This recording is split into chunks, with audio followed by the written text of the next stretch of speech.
Halo teman-teman, hari ini kita akan mereview satu perusahaan yang di-request oleh teman kita. Perusahaan yang satu ini baru melakukan IPO, baru-baru ini tahun 2022. Jadi masih baru banget saham yang satu ini. Perusahaan yang satu ini bergerak di bidang yang cukup unik. Jarang sekali kita lihat perusahaan yang bergerak di bidang ini yang IPO di Bursa Efek Indonesia.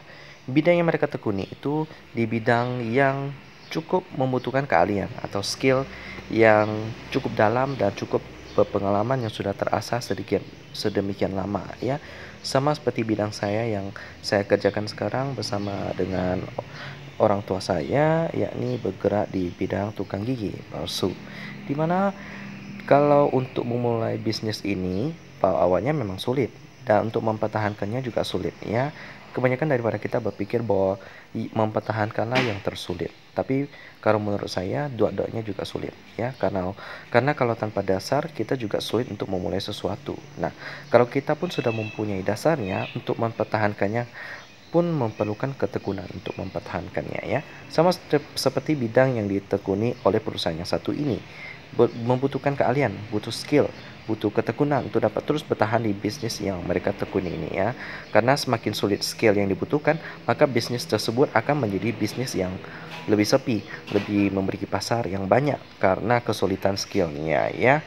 Tapi tentu saja sesuai demand. Kalau demandnya banyak, maka supply-nya juga makin banyak, perusahaan yang bergerak di bidang ini juga makin banyak ya.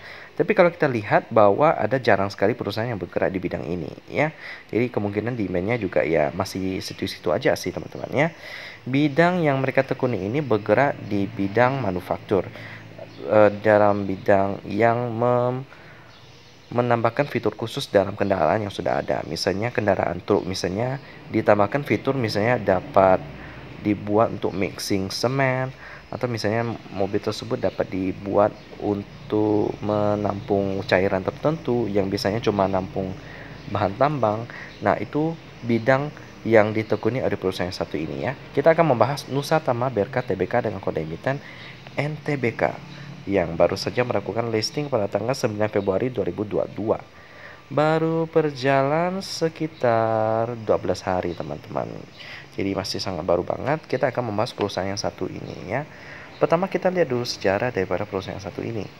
Jadi perusahaan ini dibangun juga baru-baru juga ya, baru beberapa puluh tahun, yakni sekitar pada tahun 2009 oleh Bapak Insinyur Bambang Susilo dengan Bapak Insinyur Ismu Prasetyo ya, yang sudah berkecimpung di industri fabrikasi kendaraan spesial sejak tahun 1989. Jadi waktu itu mereka mencari skill dulu, mereka bekerja di suatu tempat yang bergerak di bidang yang sama. Setelah mereka sudah mendapatkan skillnya, mereka keluar dari tempat kerja mereka dan membangun sebuah perusahaan manufaktur dump truck dengan seorang partner ya. Lalu pada tahun 2009 beliau keluar lagi dari perusahaan tersebut dan mendirikan PT Nusa Tama Berka yang memiliki visi untuk menjadi perusahaan manufaktur kendaraan khusus terkemuka di Indonesia. Produk-produk yang mereka hasilkan itu ada beberapa ya, contohnya seperti ada yang digambar ini, sebuah truk yang menampung tambang, bahan-bahan tambang dan juga hulu minyak dan gas. Lalu ada lagi kehutanan, transportasi, logistik juga. Bahkan sampai ada yang untuk mengaduk semen. Yang satu ini teman-teman. Di Singkawang sih saya lihat kendaraan yang bisa mengaduk semen ini ada beberapa macam seperti Holcim, lalu ada lagi Tutamix dan beberapa perusahaan lainnya ya. Kemungkinan yang bergerak yang memiliki kendaraan khusus itu bukan dikerjakan oleh NTBK, mungkin perusahaan lain yang belum melakukan IPO. Ya, seperti yang tadi dikatakan bahwa kalau ada supply, maksudnya kalau ada demand pasti ada supply ya. Pokoknya kalau ada keinginan, ada permintaan, maka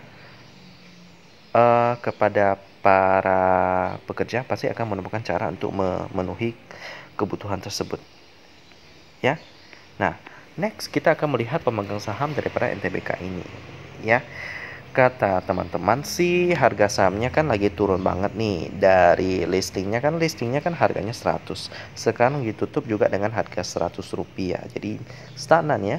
Jadi waktu listing mungkin sahamnya ada arah, tapi hanya sekarang turun sampai harganya sekarang seperti harga saat IPO ya. Apakah menarik untuk diinvestasikan?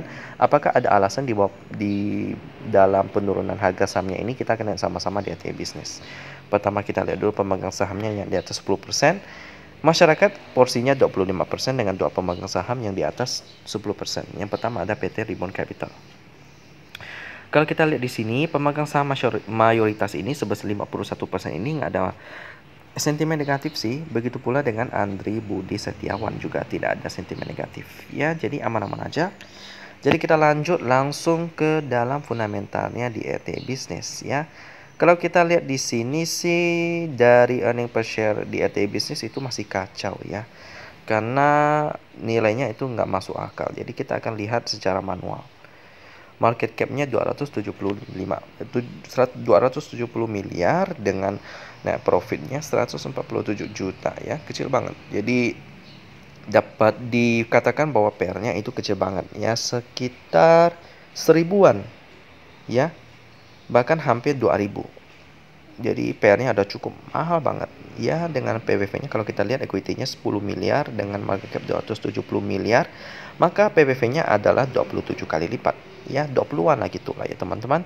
Juga sangat mahal, sangat premium harga yang ditawarkan oleh NTPK ini. Jadi cukup masuk akal kalau harganya turun menerus ya. Bahkan kalau harganya sampai gocap pun ini perusahaan juga masih mahal ya, karena sekarang PBV-nya aja udah tadi kita lihat sebesar 20-an 27 gitu ya, 20 PBV lah gitu lah ya. Jadi kalau dia turun sampai 50 pun PBV-nya pun masih 10-an gitu. Jadi masih cukup mahal. Lalu di bidang net operating profit margin 3% dengan net profit margin 0,34%, tipis banget. Dengan current ratio-nya masih aman 100% ya. Lalu hari ini kita lihat transaksi turnover-nya seberapa besar. Turnover-nya 7M. Cukup liquid. Tapi ada hal negatif yang saya lihat dalam saham yang satu ini, perusahaan yang satu ini. Yakni valuasinya yang sudah cukup mahal. Jadi cukup masuk akal kenapa harganya nggak naik-naik ya. Kemungkinan kalau ada kepentingan baru dinaikkan lah ya. Tapi kalau tidak ada maka cukup masuk akal dia turun sampai seharga ini ya. Jadi untuk NTBK teman-teman, karena fundamentalnya yang sudah terlalu mahal, karena itu harga sahamnya bisa turun ya. Jadi demikian pembahasan tentang NTBK, perusahaan yang bergerak di bidang dengan skill yang tinggi banget, memodifikasi kendaraan untuk dapat dipakai untuk kebutuhan khusus. Dan kita ketemu lagi di video selanjutnya.